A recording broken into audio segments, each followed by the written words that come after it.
World expo 2030 की जो मेज़बानी की रेस थी सऊदी अरब वो जीत चुका है। 2030 में वर्ल्ड एक्सपो अब सऊदी अरब के अंदर होगा। इटली और दक्षिण कोरिया को पछाड़कर सऊदी अरब ने जीत हासिल की। क्या है ये वर्ल्ड एक्सपो, इसके बारे में मैं आपको पहले भी बता चुका हूं। आइए इसको विस्तार से समझने की कोशिश करते हैं। साथ ही साथ थोड़ी सी बात अमेरिका की भी करेंगे। कुछ बड़ी खबरें अमेरिका से आ रही हैं, इजराइल और हमास युद्ध से जुड़ी भी हैं और कुछ हमारे देश को लेकर भी हैं। जो पन्नू वाला मामला चल रहा है उस पर अमेरिका भारत से थोड़ा सा नाराज नजर आ रहा है, इस पर चर्चा करेंगे। लेकिन पहले आपको सऊदी अरब की तरफ ले चलते हैं। सऊदी अरब की ये जीत काफ़ी बड़ी जीत मानी जा रही है और इसको लेकर ओआईसी से लेकर तमाम जो और भी इस्लामिक संगठन हैं और इस्लामिक देश हैं वो सऊदी अरब को बधाई दे रहे हैं। वर्ल्ड एक्सपो 2030 के बारे में 2 दिन पहले ही मैंने आपको जानकारी दी थी कि इजराइल ने साफ इनकार कर दिया है कि हम वर्ल्ड एक्सपो 2023 की मेज़बानी के लिए सऊदी अरब को वोट नहीं करेंगे, क्योंकि सऊदी अरब हमास इजराइल युद्ध में इजराइल के ख़िलाफ़ बात कर रहा है, तो हम इसमें सऊदी अरब को वोट नहीं करेंगे, हम इटली को सपोर्ट करेंगे। लेकिन दुनिया के तमाम देशों ने सऊदी अरब को सपोर्ट किया और ये रेस सऊदी अरब जीत चुका है। संगठन में वोट करने वाले 182 देश थे। 182 में से 119 देशों ने सऊदी अरब को वोट दिया, 17 लोगों ने इटली को वोट दिया, जबकि 29 लोगों ने दक्षिण कोरिया को वोट दिया। क्या है ये वर्ल्ड एक्सपो, इससे सऊदी अरब को क्या फ़ायदा होगा? बहुत आसान भाषा में समझाऊं तो ये एक तरह की प्रदर्शनी होती है। इसको आम भाषा में मेला भी कह सकते हैं। ये एक तरह का मेला होता है जहां पर दुनिया के तमाम देश पहुंचते हैं और दुनिया के तमाम देशों ने अपने अपने देश में जो अचीवमेंट किए होते हैं, जो इन्वेंशन किए होते हैं, उन अचीवमेंट्स को, उन इन्वेंशंस को डिस्प्ले के ज़रिए प्रदर्शनी लगाकर लोगों को दिखाते हैं।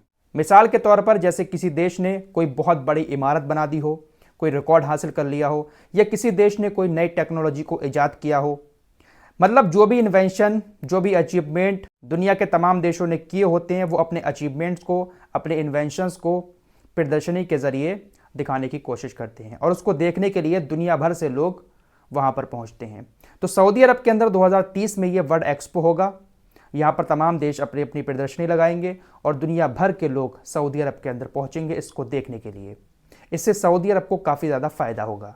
जैसे कतर में फुटबॉल वर्ल्ड कप हुआ था तो वहाँ पर भी वोटिंग हुई थी, कतर ने वो वोटिंग जीती और उसके बाद वर्ल्ड कप हुआ वहाँ पर, जिससे कतर को काफ़ी ज़्यादा फ़ायदा हुआ था। तो ऐसे ही वर्ल्ड एक्सपो 2030 में सऊदी अरब को काफ़ी ज़्यादा फ़ायदा होगा।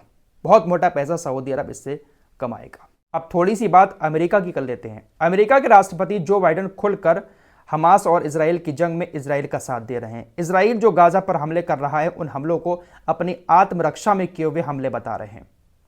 लेकिन भाई अमेरिका के जो लोग हैं, बड़े बड़े अधिकारी हैं, वो जो बाइडेन के इस सपोर्ट से नाराज़ हैं। अमेरिका की खुफिया एजेंसी CIA के बारे में तो आपने सुना ही होगा। दुनिया की काफ़ी बड़ी खुफिया एजेंसी है, जैसे हमारे यहाँ की रॉ, पाकिस्तान की ISI और जैसे इजराइल की मोसाद, ऐसे ही एक बड़ी खुफिया एजेंसी CIA की टॉप एनालिसिस चीफ ने फिलिस्तीन का समर्थन किया है और समर्थन ऐसा किया कि उन्होंने अपनी प्रोफाइल पर जो कवर फोटो होता है वहां पर फिलिस्तीन का झंडा लगा दिया।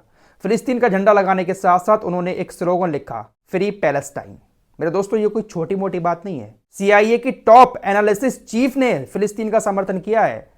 बाइडेन सरकार हिली हुई है। इस मामले को लेकर पूरे अमेरिका में मतभेद शुरू हो गया कि CIA की टॉप एनालिसिस चीफ इस तरह से फिलिस्तीन को सपोर्ट कर रही हैं, लेकिन जो बाइडेन खुलकर इजराइल को सपोर्ट कर रहे हैं। इसके अलावा बाइडेन प्रशासन के 400 लोगों ने एक गुमनाम लेटर भी लिखा है और इस लेटर में लिखा है कि जल्द से जल्द गाजा में युद्ध विराम कराया जाए। इजराइल गाजा पर ये जो कार्रवाई कर रहा है ये बिल्कुल गलत है।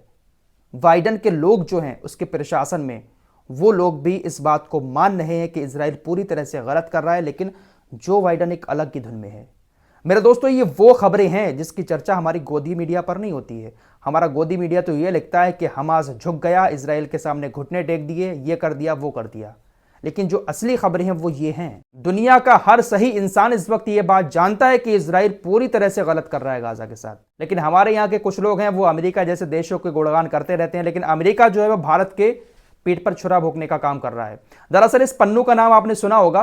खालिस्तानी आतंकी भारत के खिलाफ हमेशा जहर उगलता रहता है, भारत में कैसे बर्बादी आए हमेशा उसका प्लान करता रहता है कनाडा में बैठकर। अभी इसने एयर इंडिया को भी उड़ाने की धमकी दी थी। फिलहाल अमेरिका ने भारत पर एक इल्जाम लगाया है और वो इल्जाम ये है कि भारत ने अमेरिका के अंदर पन्नू की हत्या करने की साजिश रची है।